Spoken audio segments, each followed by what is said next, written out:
hello, and blessings, everyone. Good evening. This is a late night YouTube live, but I wanted to come on and encourage us to write the vision, to start the year strong by writing the vision. And I know we are in the last day of the first month of 2019, and some people have already written their vision, and some of us are just now writing our vision. But wherever you are, I want to encourage you to write the vision, to put it down on paper, what you feel you are led to accomplish in this year, in this first quarter, each quarter, what you feel God has placed in your heart to do for this year, and put it out there so that you can see it, so that it could be a reminder of the things that you want to accomplish in this year. And I'm reminded of the scripture in Habakkuk 2, verses 2 through 3, that says, "And the Lord answered me and said, Write the vision and make it plain upon tables, that he may run that readeth it. For the vision is yet for an appointed time, but at the end it shall speak and not lie. Though it tarry, wait for it, because it will surely come, it will not tarry." So a lot of times, when we write the vision, when we have these plans for our lives, a lot of times if it's not coming like we think it should come, we'll get discouraged. We'll allow life situations and circumstances, because life happens to us all. Life hits us all in so many varying ways, whether it's something that affects us personally or something that affects those who are connected to us. But when life happens, it has a way of kind of taking you by surprise, and sometimes it throws us off kilter, being transparent, and we allow those situations and circumstances to deter us from moving forward in things that we know that we should be accomplishing, and things that we know that God has placed on our heart to do. But in this year of 2019, I want to encourage us to start strong, but to also finish strong. Don't just start, but finish strong. Don't just start it strong, but finish strong, because in that new year, we all have that burst, we all have that zeal. We're like, oh, this is the new year. I have my resolutions, I have my goals, and we're all excited, and we're all gung-ho, and we're all just on 100, just raring to go, ready to go. But then situations and circumstances happen, and we go through that phase where we're quiet, where we're not as active as we should be. I'm preaching to the choir, I know. I've been there, I've done that. I can wear a t-shirt for it, because I'm speaking from, a place where I've been. 2018 was a very hard year for me, I can honestly say, because that was during the time, that was a time of dealing with the not having both of my parents here. My father passed 2 days after Thanksgiving in 2017, and my mother passed 3 days before Christmas in 2011. So the holidays were already hard for us as a family, because we were dealing with my mom not being here, and my parents were married until my mom passed. But then, when my dad passed, all of a sudden, 2 days after Thanksgiving in 2017, and I had just seen him that night prior, and that morning I get a call from my brother that says that he's not moving. It does something to you, particularly when you have wonderful parents like I had. I couldn't have prayed for better parents. I couldn't have asked God, for better parents. God far surpassed my prayers with the parents that he blessed me with. And God knows exactly what we need. And so 2018 was that year of trying to get through and trying to understand and navigate the fact that my parents were not here. They are the people that I trusted the most. They were my confidants. They protected, guided me. And like I said, my mother was already passed, but my father was still here. And he was an excellent father, still very protective of us and our feelings, even when our mom was gone and had transitioned on to heaven. He was still very protective, and still, just an amazing father. I could always talk to him, always felt like what I said was of value. And it's so amazing because when I meet people that had encountered him or wherever he was, I always hear how he talked about me, said they knew me before they met me. And it was such a blessing to know that, that the relationship, the relationship is great. You know that you love them and you showed them love, but to know that they felt that love and to know that, that love reached out so to they just everywhere they were, no matter who, somebody heard about me. So I was really touched and honored by that, to hear that. So in getting back to our thing of, and that's just giving you an example of how life can happen, how life can hit you, how it can come by surprise. And because of things that come by surprise, a lot of times we'll get a little bit distracted. We may not be as present in our vision, as present in the things that we feel led to do. But I want to encourage you not to let that be the case in 2019. We have to have tunnel vision in doing what God has called us to do. We have to put those blinders on to everything that's a distraction from what God has called us to do. And we need to press forward because there's an importance, there's a reason that God tells us to write the vision.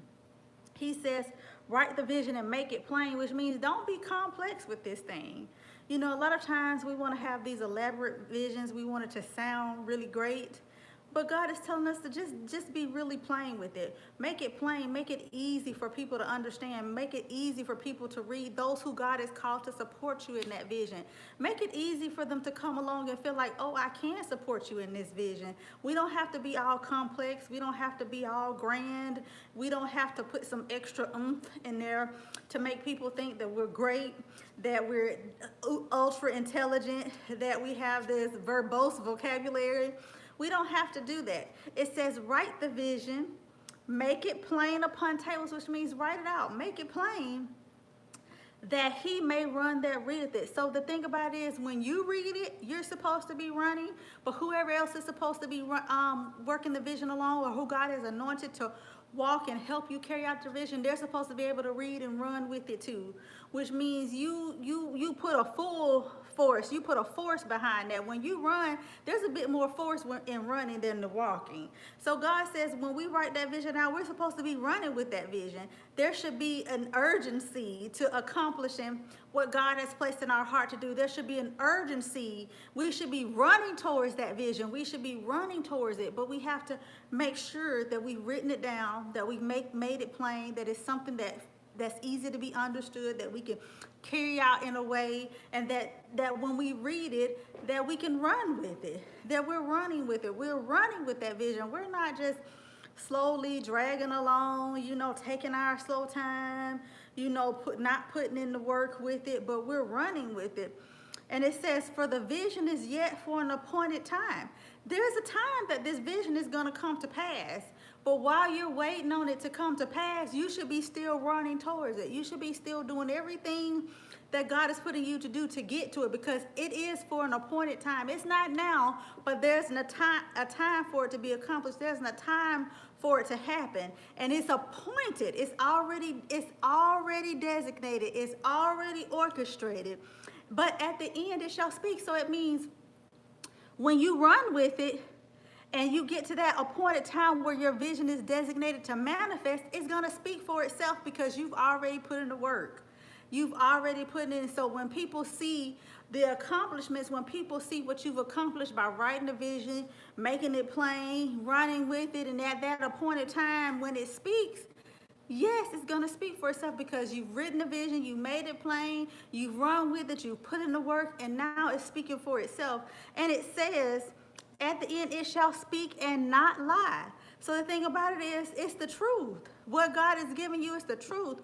Everything that God wants to accomplish in you is the truth. And you can be encouraged to know that he's giving you something good. He's giving you something great. He's giving you something that shall manifest. This is a done data. It's not that it's not going to happen, but it shall manifest. But you got to write it.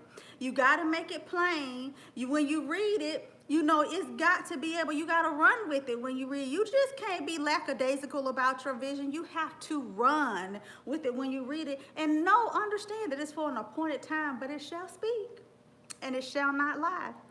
Though it tarry, which means there may be a little bit of waiting, but you gotta wait for it because it will surely come and it will not tarry, which means it'll just be right on time.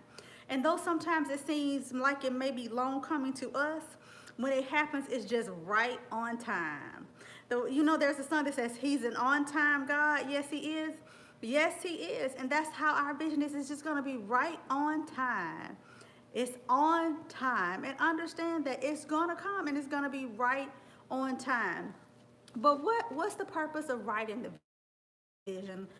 We write the vision because it gives us structure. We write the vision so we can structure our lives, structure our goals, structure how we're about to orchestrate some things that God has given us. It keeps us focused when we write the vision. So it gives us structure, it keeps us focused, and it encourages us to finish because once you have the structure, once you write it down, you have that structure, and then you're looking at it and you're staying focused on what it is that you're supposed to be doing. When you see it, you're like, okay, I got to get this done. I've put this down on paper. I've shared it out. I have people that are buying into my vision and running with me. So now we got to finish this. We got to accomplish this. And so that is such an awesome thing to know that, okay, when we write the vision, it gives us structure. When we write the vision, it keeps us focused. When we write the vision, it encourages us to finish. Just by writing the vision alone, those things happen. But what also needs to take place when we write the vision, there needs to be accountability. We need to have a system of being accountable for what we have written our vision, for what we have placed upon the tables, for what we have written. There needs to be some accountability. Whether we have gotten with another individual or whether it's the people who are supporting us in the vision, there needs to be some accountability as to, okay, this is what we said and this is what we said we're going to do. Are we here? Are we here? We need to have a tracking system so we can track where we are with it. This is what we're going to do in 30 days. This is what we're going to do in 60 days. This is what we're going to do in 90 days. This is what we're going to do in 120 days. There needs to be some kind of tracking system so we can see where we are in our vision and see if we are up to par with what we say we're supposed to be accomplishing. Sometimes, there may be a little bit of a variation, but there shouldn't be too big of a variation if you're really running with it like we're supposed to be. And then there should be an effectiveness quotient or strategy. Is this working? Is what I'm doing working and implementing my vision? Or do I need to tweak some things a little bit? And sometimes that's what happened with the delay. Sometimes we may have to go back and look at things and tweak some things and tweak what we're doing so that we can make it better. So do we need to tweak some things? Are there some things that we need to look at and say, okay, is this really effective? Is this really working? Is this really getting me to where I need to be to accomplish this goal? And it's okay if you have to regroup. Don't get discouraged because you have to regroup. The fact is that you're evaluating to know that you have to regroup and you haven't put a lot of wasted energy and time in it. It's okay. It's okay. Learning the importance of assessing what you're doing effectively to make sure that you are effective is very important. It's very important. And then when you have to have the ability to say, this is not working, don't let ego get in the way to where you want to just keep proceeding with something when you know it's not working. Be big enough to say, okay, we may need to tweak this and we may need to look at something else and getting us to where you're not losing by doing that. You're winning because you're saying, okay, what we're doing now is not working. Let's make this better. Let's look at what we can do to make that better. So I want to encourage you.